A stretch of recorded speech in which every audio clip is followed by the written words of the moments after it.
Good evening, everyone. This is a school committee meeting that is going to be focused primarily on an interview of a candidate for interim deputy superintendent of student services. The candidate's name is Elizabeth O'Connell, who is already on with us. And any member of the school committee is going to have an opportunity to ask questions of Ms. O'Connell. I'd also like to offer Dr. Guillory the opportunity to introduce her if you have any words.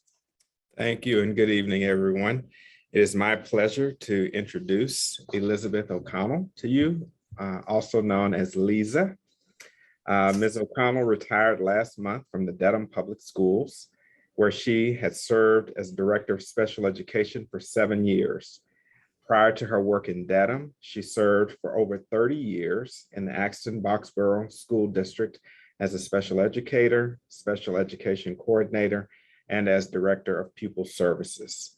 Throughout her career, she has worked collaboratively to create learning environments in which all students can succeed. Her reflective and transparent leadership style generates mutual respect and trust, all in service to student needs and district goals. She is a seasoned leader with experience in all aspects of special education and student services. She will be able to transfer her skill set to the PSB environment with ease. We are fortunate that Ms. O'Connell is interested to serve in the interim deputy superintendent of student services for the 22-23 school year. I'm confident that through her interview with you this evening, you will be able to see her skill set as well. With that, I'd like to turn the microphone back over to you, Chair Perlman, to conduct the interview. All right, so as I mentioned at the outset, there's an opportunity for school committee members to ask any questions that we may have of Ms. O'Connell. Who would like to go first? Go ahead, Mariah. Thanks, David. And thank you. Is it Lisa? Is that what I heard? Is the... Yes, please call me Lisa. Okay, great. I don't want to get off in the I don't want to interrupt too much the questions. I just wanted to ask a technical clarification on something that I saw in your resume. One of the certifications at the back was dated 2019, I thought. And I just wanted to get clarity from you or HR or Linus about, did that mean it was when you received it, when it expired? What does it mean that it's expired? I think it was maybe the special education administrator one. I don't have your resume right in front of me at this moment. Do you know what I'm talking about? I don't specifically. My special education administrator licensure and certification is good through 2024. But I have multiple certifications. One of them may have lapsed, and I can look at the resume right now. I think it was maybe your special ed teacher. I think it was my special education teacher, correct. Okay, and you don't need that to do this job. That is okay. No. That you don't have that. Okay, that's. I just wanted to get that technical bit out of the way before I let other people ask other questions. Thank you. All right, Suzanne. Sure, welcome. We're so excited that you're here. Special ed is my background, so I would love to pick your brain on all kinds of topics. I wondered if you could just talk about the role of a child study team. That is, I'm actually thinking of prior to a child coming up for an initial review. So it's a little bit before you would jump in, but I kind of see that as the whole spectrum of how we help our children, and that we don't just jump to special ed. We all provide some kinds of interventions and services before. So I just wonder what your experiences have been around that. Yes. When I first came to Dedham, we identified retraining our student assistance teams, our child study teams, so that there would be consistency in our approach to pre-referral, response to intervention, and also just talking about student achievement so that our students have the very best chance of success once they graduate. Whether you're receiving special education services or whether you're participating in a gen ed program, we have the same obligation to measurable academic outcomes. So, and the very best programs that we can possibly offer to all of our students. So we have that shared obligation. So I think that those child study teams, student assistance teams across our schools, and a consistent approach with a consistent team that can do both screening but offer 6 to 9 week intervention programs is a critically important part of the process, clearly. Bottom line, it's teaming that's critical to the process, because those interventions have to consider those results and outcomes. Thank you very much. Helen? Hi, Hi, Helen. how are you? I'm well. So I'm actually curious as to why you applied for this job. Well, And why you want to come to Brookline. well, thank you for the opportunity to answer the question.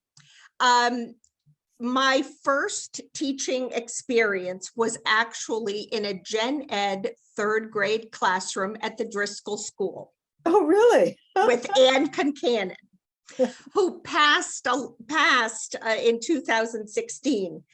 And I have always had a special connection to the Brookline Public Schools because of that. And so when Dr. Guillory reached out to me to talk about the possibility, I was very open because I lived in Newton for many years. I know Brookline very, very well and have this special connection to Driscoll that I now see is in the midst of a building project. But you are right, this is clearly a time of transition for me. My one and only son is transitioning from the Los Alamos lab in New Mexico to a doctoral chemical engineering program in Tennessee. My husband is in the military and has deployed overseas many times. That is part of our lives. And here I am, just newly retired in June. But I'm still excited about, the opportunity to contribute in new ways. Preferably on a slightly less rigorous schedule. But, I look back on these 40 years with great pride, but also I am looking forward to continuing to help schools who are committed to growth in places where everyone's, voices are heard, values and vision are shared. And I know Brookline is that kind of place. And I've started a consulting practice. And I know working in public education is not just a job to me, it's my life, it's where I will continue to be. And I love the work. I seem to thrive on the chaos. Well, actually, that was why I asked the question, because I did note in your letter, you said that you had started a private practice, and my sense is this is really a full-time plus job, not just a full-time job. And Right. So I'm wondering how you're going to balance that. Yeah, I think Dr. Guillory and I, and certainly the school committee will want to consider that full-time without some opportunity or ability to work remotely some of the time would be something I would need. But I'm certainly deeply committed to the work. I'm not afraid of the work. I know that Brookline has a big year coming up. We have NEOSC. There is our own DESI TFM review, building projects, wanting Brookline to thrive, not to just stay put in the upcoming year. These are all things that I would love to be part of. Certainly the scheduling and the time commitment is something we probably would need to grapple with just a little bit. But I don't think it's insurmountable. But it has to work, obviously, for all of us, and certainly for Okay. you. Thank you. Regarding this transition process that the district is going through, which you just mentioned yourself, what would you envision your first 90 days on the job looking like? Hit the ground listening. Hit the ground running, hit the ground listening. You know, I want to be sure that I understand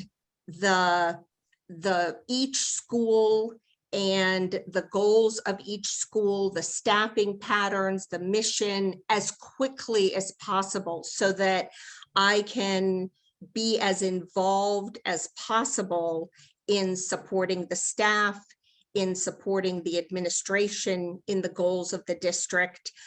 From a professional development point of view, I know that there was a strong partnership between the prior Deputy Superintendent of Student Services and the Deputy Superintendent of Curriculum, and goals that they had for moving forward. So I would start immediately by getting to know each school, supporting all schools by supporting the departments within the organization. And then I would step in to try to be the best manager possible, skilled in a crisis, collaborative, supportive of staff and parents in those schools. I would certainly bring my expertise to student services areas around civil rights, special education, counseling, and I would focus on making sure that all voices were heard and allow input in whatever processes have been established. I also recognize I'm an interim, and I would hope that our goal would also to be to find the very best permanent deputy superintendent for the district. And however I can support that process, I would do that as well. Thank you. Valerie? Thank you. Although you'd be interim, as you're probably aware, we are under review currently for disproportionality in our special education program. And I was wondering what experience you may have in those sorts of investigations and in sort of disproportionality and equity generally in special ed. Maybe that's a totally second question on students with disabilities, but maybe the first one, we'll stick with the disproportionality. Right. When I first came to Dedham, that is another area that was identified quite quickly. I was not aware that Brookline was cited for disproportionality, but certainly I have faced that challenge, as I did when I first came to Dedham, where we found a large percentage of students who were dropping out of school were our Black and Brown students. And so our dropout rate was quite extraordinary, and drilling down on the data highlighted students with EL needs, with special education needs. So in that kind of a situation, it's very important to really look closely at our program continuums district-wide and really start to drill down on conversations and programming ideas, brainstorming to talk about achievement in a robust way, to make sure that we're offering a meaningful education to all of our students, and to figure out where where the breaks are in terms of the education that we're offering to all students.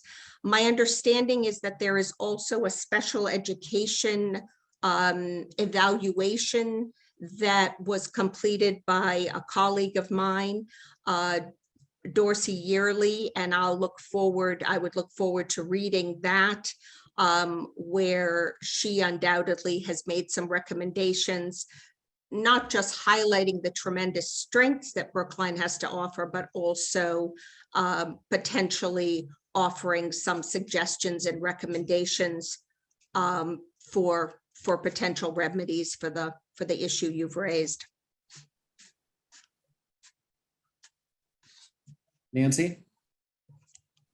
So first of all, I wanted to say thank you so much for agreeing to apply for the interim position. Special education has a very special place in a lot of our hearts. So we are very happy that you applied for the position. Secondly, do you have the bandwidth if this is, I'm not sure how long the position is offered for, but in case we don't find a permanent one, hopefully you'd be able to extend that contract a little more. And Well, you're giving me a lot of credit. I have to prove myself first. True enough. Thirdly, I'm curious because you were in the Dedham education system, which went through a lot of the same kind of sort of growing pains that Brookline has recently undergone. And morale within our special ed, and not just in their special ed, and a lot of our educators, including special ed and our paras, could use a boost. And I was just curious, do you have thoughts on how did you handle that in Dedham? Did that become an issue? And how would you tackle that when you're here?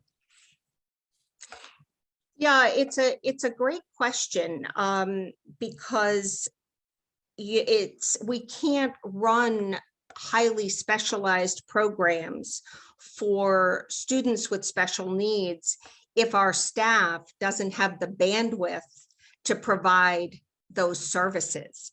And so, by nature, I am a very strong partner for both general and special education. So I think that when we talk about student achievement, we need to always remember both.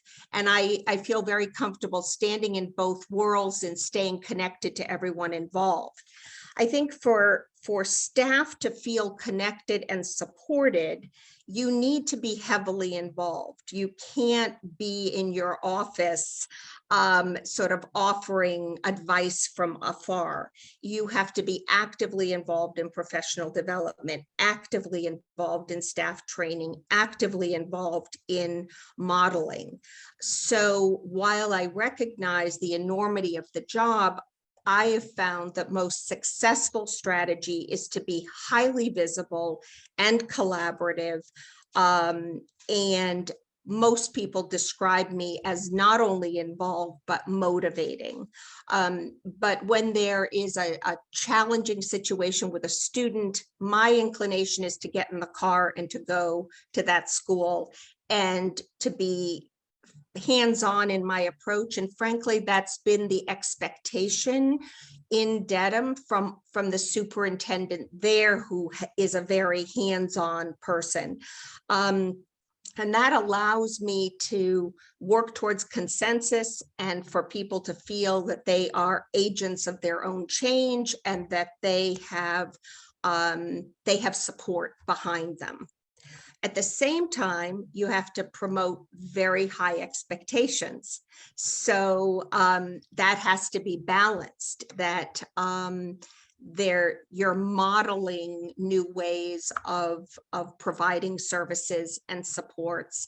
But I do believe that it's that involvement, that hands-on, the passion that you bring as an administrator, as a leader, and the rubber has to meet the road in that regard. It just doesn't work otherwise. And so is that your plan? is to be That in would the be my schools and in the plan when field? I mentioned earlier, needs? it's obviously it's late, but it has to happen that for me to be effective in an interim role, I need to step in and get to know our continuum of programs in Brookline as quickly as possible. And I realize that there's a lot to do. I'm not concerned about regulatory compliance. We tend to be sort of acutely aware of regulatory compliance, and that's critically important.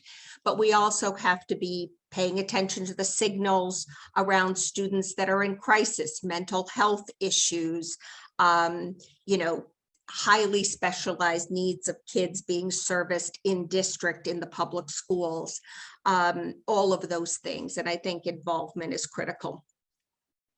Thank you. You're welcome. Stephen? Thanks. Hello, it's nice to meet you. Thank you for applying. Your resume is obviously extremely impressive and you're a very accomplished professional. We're very grateful you applied. I just want to first ask you if you would expound a bit on your vision for special education. Do you have any particular priorities or ideas that you feel especially to be your priorities as a special education director? I'm a firm believer that when you're part of affecting change, you have to understand what your community and your school district have established as priorities, that it has to match.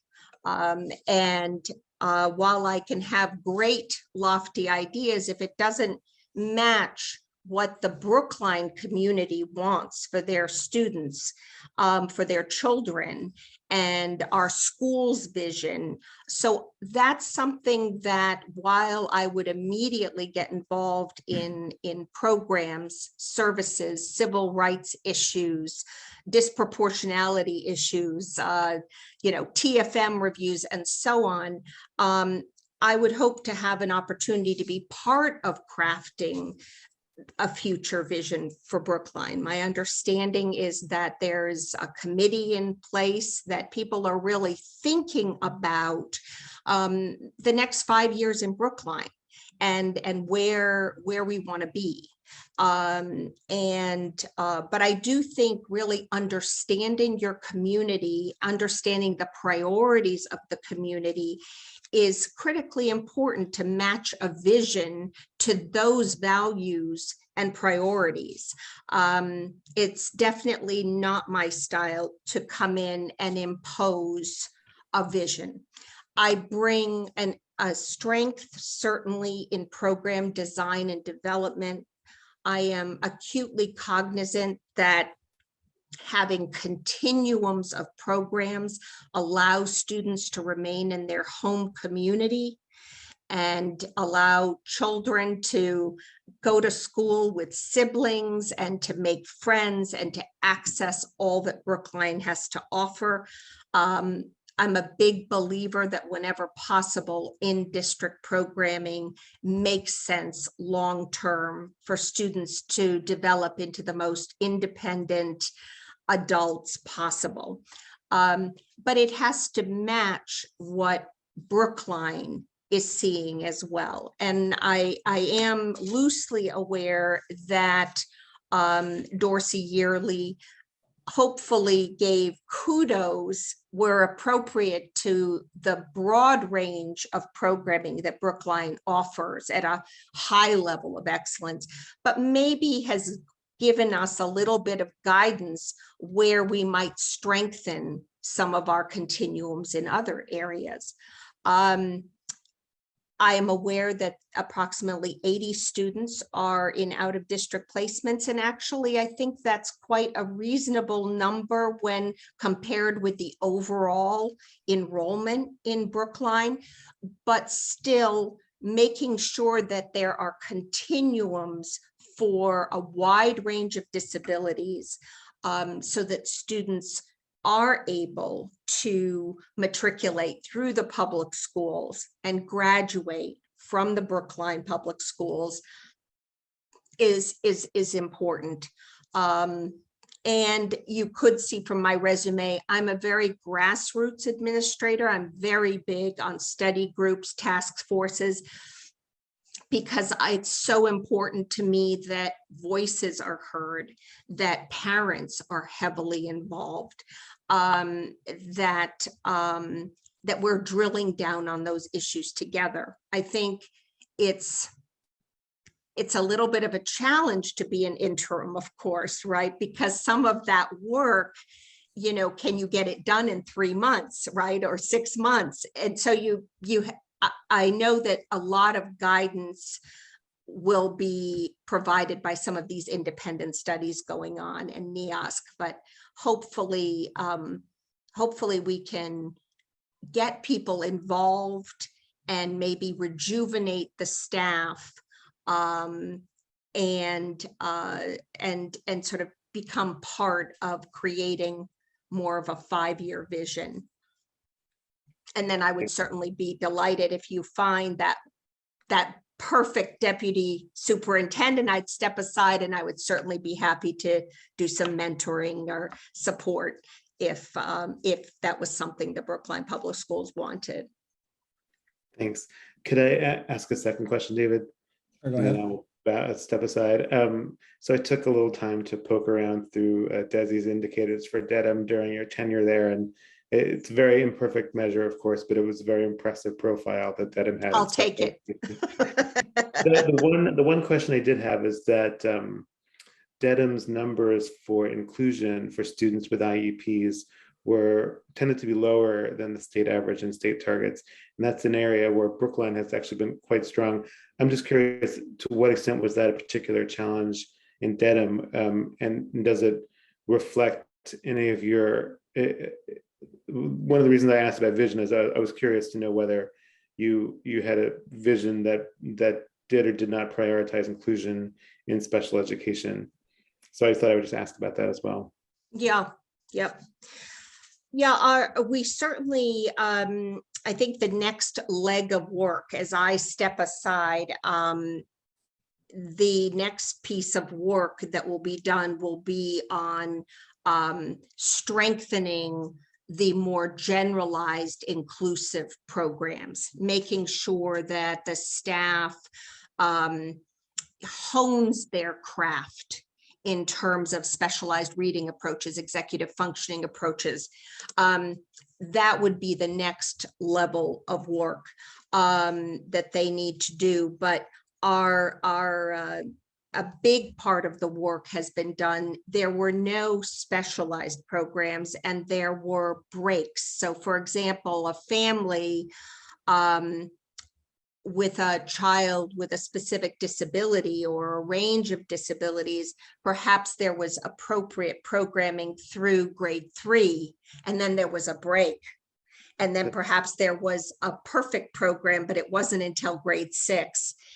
And again, you know, our priority is achievement. And so we had to prioritize bolstering those continuums. Otherwise, you know, to have integrity and commitment to our families and their children, then we have to be looking out of district if we can't offer a strong program in district. So that makes a lot of sense. Thank you. Yeah. Mariah? Thanks. Okay, now here come my one maybe technical question and 2 more thoughtful questions. Okay. My technical question is, and maybe I missed this earlier when you were answering Helen's question about the sort of the timing that you would need to make this work, has there been discussion about sort of is it a 20-hour-a-week commitment, a 30-hour-a-week commitment? Is there a sort of average hours per week that you are intending, that you have agreed with Dr. Guillory to work for Brookline? I don't know who that's a question Guillory, for even. Yeah. All 3 of my I'm questions are actually probably for you and him. So that's the first, that's my first one though. So Yeah, we talked about for the committee is Lisa has, there's a high demand for Lisa. I think her resume speaks to that and the work that she's done. And what she's committed to Brookline is willing to commit to Brookline is 4 days of in-person and a day of remote in that regard. So it would be full-time, but Okay. so looking at it that way. I see. Okay, thank you. That's great to know. My second question is, and this is sort of I'm going to ask it to you, but also I'm hoping you and Linus have talked about it. So maybe you can talk about what your shared understanding is do you see this interim position as a caretaker position or an activist position?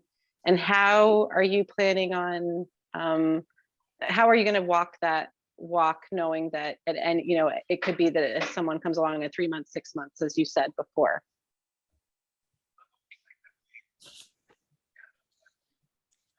Dr. Guillory, would you like me to? I'd actually, yeah, I'd like, would you like to? No, I would like to hear if you and Linus have talked about it first. I would like to hear, or what your thoughts are on how you think is best, if that's possible. Well, it's an interesting question. Your characterization, do you take an activist approach or a caretaker approach? That's very interesting. I have, I have always thought about it as an advocacy approach, advocacy for students and families. And sometimes that does require activism, and sometimes that requires a great deal of hand-holding, and sometimes that requires modeling, and sometimes that requires a study group, and sometimes that requires an action plan. And so I think, in the 40 years that I've been doing this, one thing I know is that teaching and leadership is not an isolated experience. It is all about being interconnected with one another and moving the district forward. And that requires putting on many different hats over the course of the day.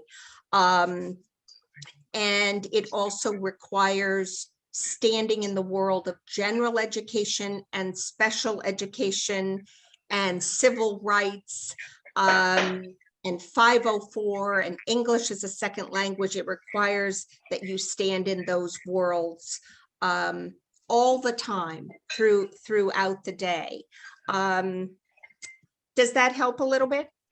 It does. I think what I'm, if I had to summarize your response, it would be, it depends, more or less. And that it sounds like you're willing to be an activist if the direction and and you think that there's the need there, but you're also willing to take a soft touch. So is that an accurate sort of summary of that? So, I'm pretty unflappable with adversity. I'm a pretty sensitive leader. I will always be an advocate for kids. And I think the leaders who have also been my colleagues would say that I'm a very strong negotiator. And I think sometimes all of those hats are needed to move us forward. But the glass in general is half full for me all the time. And I'm very grassroots in my approach. That's how I was trained by a very wise superintendent who said sometimes change takes a lot longer with a grassroots approach because you have to take the time to hear all voices and to partner with people that don't always agree with one another. But ultimately, if you can work to consensus, at the end, everyone owns the plan, and then it holds strong for the future. That's my orientation. And with that comes strong advocacy. Sometimes it involves setting limits. Sometimes it involves mediation, compromise, negotiating. but always putting the needs of kids first. Thank you. That's a great segue to my next question, which is Okay. which is about communication, and specifically communication with families and caregivers and students even themselves. Mhm. And I wonder if you could talk about some of the specific things that you've done to improve Mhm. communication. I think that it is my personal experience and my general sense that often it can be difficult to get when a parent is feeling or a caregiver is feeling concerned and wants answers, they don't necessarily hear when they need to, or they don't necessarily know how to navigate what is going on when a student has needs above and beyond that of the general education curriculum. So I would love to hear about what you do, not only for your own communication or how you think in your own programs, but specifically how you the wrong word I'm going to use, but I'm going to use it, is impose it across the staff as well, sort of setting expectations about that communication, because obviously you're not the only one people are communicating with. It really is everyone in the organization. So that would be great. Thank you. All right, I'm going to give you my most transparent answer. I am thinking about what is the best way for an interim to communicate. But I will tell you that over the last 25 years that I've had a leadership role in student services or special education, I have always put out a communique to families and staff. In the olden days, I would put it out once a month. And where I am now in my career is 4 times a year, putting out a communique that may speak about an issue such as student achievement for students with special needs, or communicating certain nuts and bolts issues. Anyone would be welcome to reach out to the chairperson of the Special Education Parent Advisory Council in Dedham. But in general, I find meeting regularly with the CPAC makes sense. Planning professional development in partnership with the CPAC makes sense. Putting out this communication to our families and our staff on a routinized basis makes great sense, again, to promote that level of interconnectedness. I generally put something out in January that explains how we move forward with budgetary planning around student services issues, where, you know, everything's essential and you have to prioritize. In terms of leadership, I'm pretty organized, very organized, more than organized. So what I've done, and that has always made sense, is that I meet with my leadership team, and I would need to understand that group. I have a general sense of, but I have always met with my leadership team on a weekly basis. And then I have offered the leadership team individual supervision time each week. And it's critically important for communication, but also for support and staying ahead of issues before they fester. So I've found that basic organizational structure for meetings, supervision, and support goes a long way, so that we're not reacting to issues. We're reflecting, we're problem solving, we're coming up with creative solutions, and that communication is routinized and frequent enough to really address the needs of kids in real time. So those are some examples of things that have seemed to be very, very effective over time. Thank you. And do you, when you receive parent emails, do you make a point of responding to, like, do emails go by that don't get responded to? Or generally, No. are you responding to them? That's not a good idea. No, I think we generally follow a 24-hour rule for families. But I also, for example, my own feeling is that having an email chain of communication that goes on without face-to-face communication, I'm more likely to say through an email exchange, would you like to come in for coffee, this week to talk about this, because I'd prefer to take it off an email communication chain. Again, it's that same principle of involvement. It just seems to work best for me and for our Lovely. families. Thank you. Andy? Yeah, thanks, David. Hi, Lisa. It's very nice to see Hi, you again. Dr. Liu. Hi. Nice to see you. Yeah, thank you for coming back to meet the entire school committee. Yeah, I wanted to ask about another aspect of community engagement, which you have touched on already, but I was hoping to get a bit more specific about it. So in your CV, you mentioned that one of the things you did in Dedham was to systematically review parent and guardian feedback surveys, and in consequence, like partner with building principals to effect changes. I was wondering if you could talk about sort of what are some specific changes that came about in Dedham that were partly a result of feedback you received from families. Sure. For students to make progress, to achieve at the level that our expectations are high, it's very important that we own, so to speak, all the kids. So every principal, their ownership for all of their students, general education, special education, 504 EL, that sense of pride and ownership and meeting the needs of all kids is critically important. So one effective strategy has been that we send out a survey with every IEP, with every consent form for every reeval, and it's a 2-page survey that goes home, and it focuses on the more pragmatic elements of the special education process. Did the principal participate in the meeting? Did you receive your reports 2 days in advance? Did you understand your reports? Did you feel heard at the meeting? Would you like a follow-up meeting? It's a simple 2-page document, but it floods with every communication.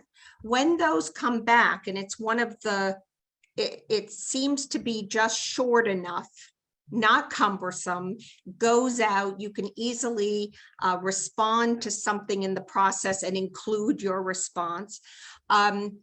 We have taken that step to share that with the building principal, the team leader for the school, so that there's this continuous positive feedback, but also if a parent says, I didn't have a clue what happened at that meeting, or, I was disappointed that I didn't see this person on the team, or I have a question, immediately that goes back to the building, so that they can take a more proactive role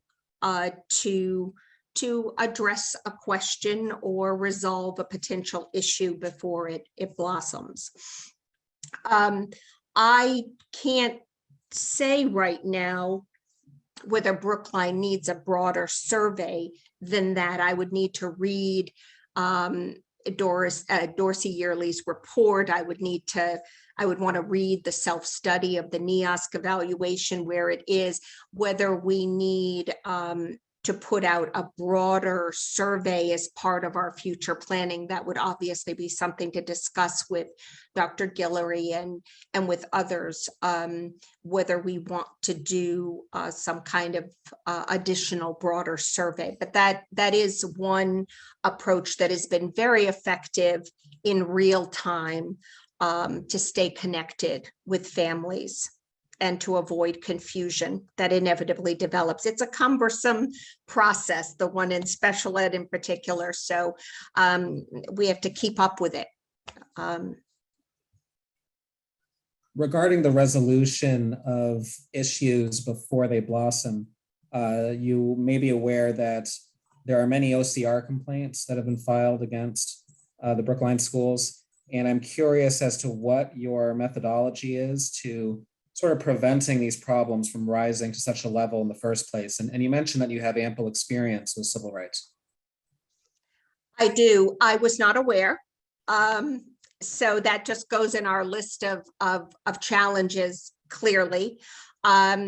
Certainly, once a complaint has been filed, we are now both reacting and simultaneously trying to correct where necessary or respond. So I would obviously need to read those.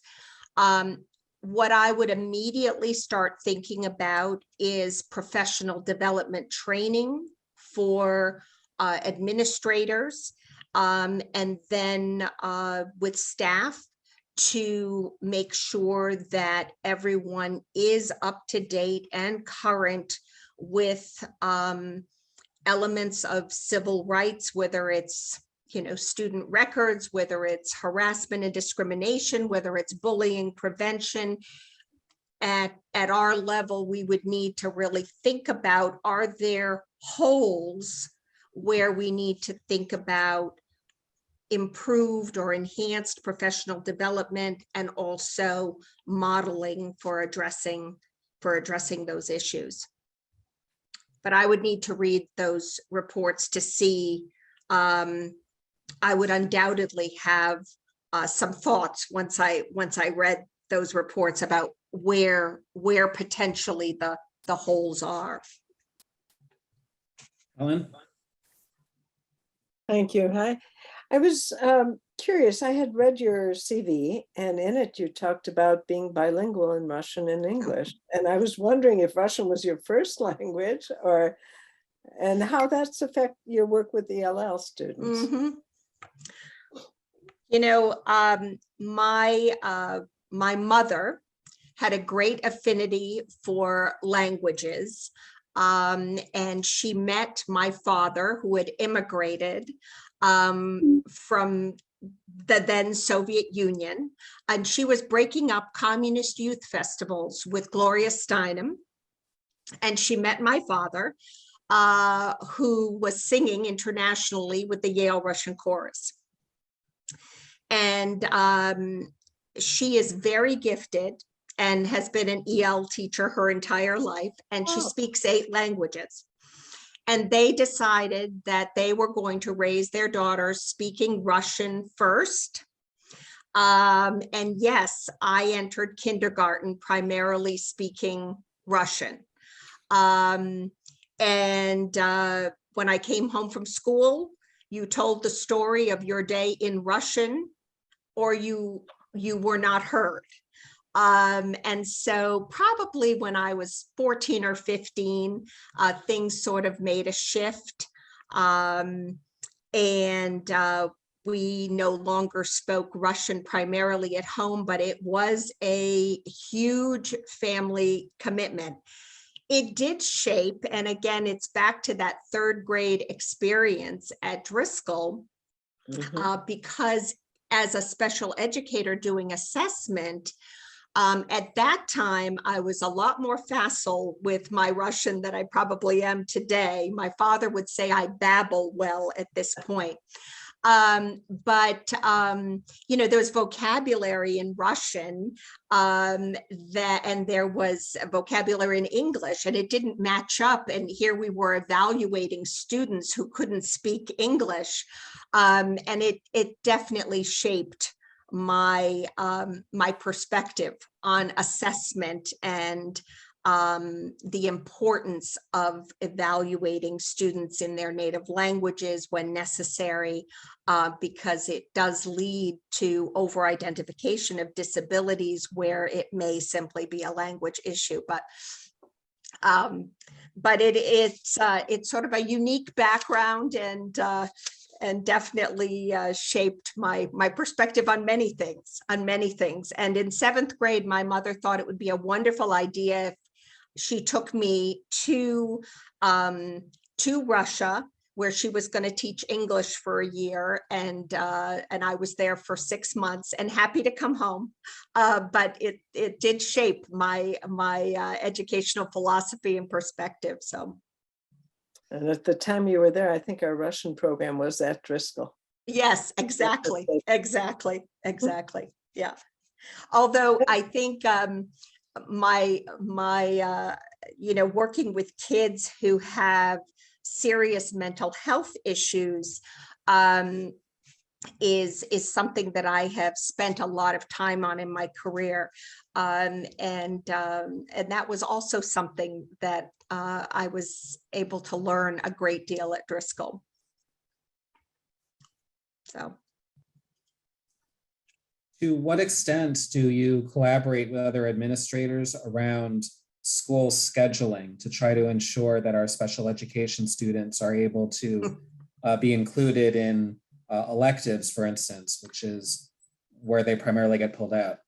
Yeah, I will share with you my strong philosophic perspective that none of us should work on our weaknesses all day long, every single day, without some balance of things that interest us or give us pleasure, or where we might just want to take a risk and learn something new. So this idea that students have to miss taking the risk of a world language, or missing music or art or woodworking because they have so many services jam-packed into their day. I have certainly, I've gotten very, very involved in scheduling. I'm not sure in this current role that would probably be a topic that I would look at very closely with the co-director, director of student services at the high school level, for example, or middle school, in our weekly meetings, where we would try to get ahead of those kind of scheduling dilemmas before the new schedule is built for the upcoming year, because we all know it's incredibly complicated. But philosophically, what I believe is that students should not spend the entire day working on without a balance for things that interest them as well. And it's a very difficult scheduling process, and I've certainly had a lot of experience in it, but I'd have to understand the structure of our administrative team and their role, and how to potentially involve our counselors in that process more actively, if that's an area of challenge. All right, thank you. Are there any more questions for Ms. O'Connell? We have time for maybe another question or two. Go ahead, Stephen. Have any questions for us? Well, I've learned a lot today. I certainly, I know that Brookline is such a wonderful school district and such an incredibly vibrant community. I am becoming sort of more aware of some of the challenges. And I know that sort of one of the disappointments is having to consider an interim deputy superintendent. So where would you advise me, if chosen for this role, what are your top priorities when you consider the challenges of the district?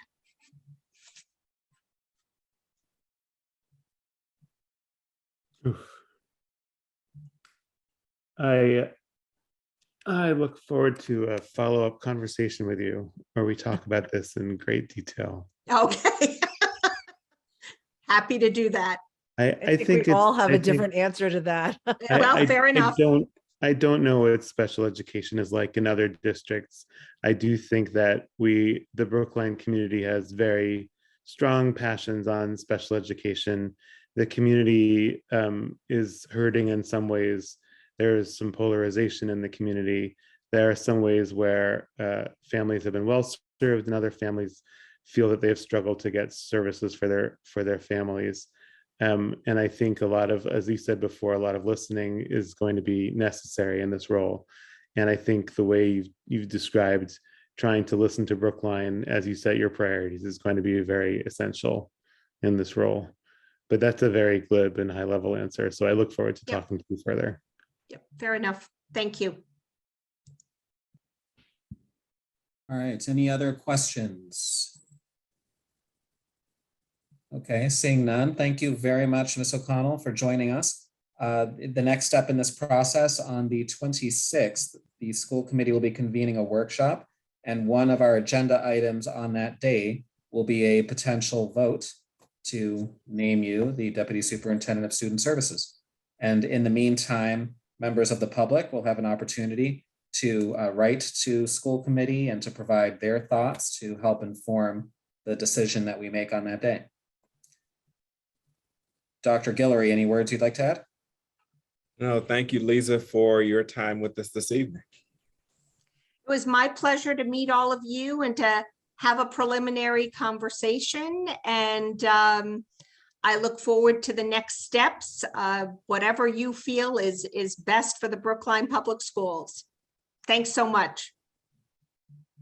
Thank you. Thank you. Thank you. Thank you. Good All night. right. Good night. So to the rest of the committee, I'm going to move that we go back to executive session to continue our discussion that started at 5 o'clock. So I move that we meet in.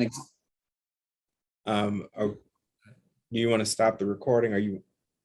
Well, this part is just moving into executive session this time.